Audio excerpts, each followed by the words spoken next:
A Florida man and his family fleeing to Tennessee to avoid Hurricane Irma found experienced a different type of natural disaster at Pigeon Forge. Photo Travis Gonzalez submitted Nashville, Tennessee.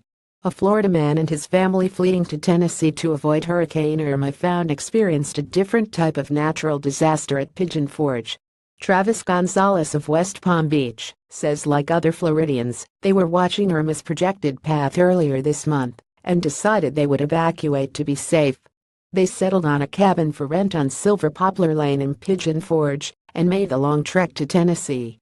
Of course, the moment we arrived to the cabin, we saw the path had changed, Gonzalez says.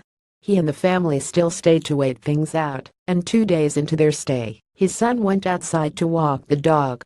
He came running inside saying there were bears around and on top of the car, Gonzalez says. Travis walked outside and didn't see any bears around or on top of the SUV, so he came back inside. A few minutes later, his son noticed something moving inside the SUV. Somehow, the mother bear and her cubs had locked themselves inside of the SUV. Gonzalez bravely decided to run outside and open the door so the bears could escape. The brave move was captured on video, and Gonzalez says at the time the bears didn't look that big. But after watching the video, he says he may have made a different decision.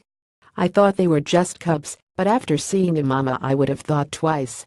The bears did a number on the interior of his SUV, tearing up the seats which now have to specially repaired since they are no longer sold, and tearing up the dashboard.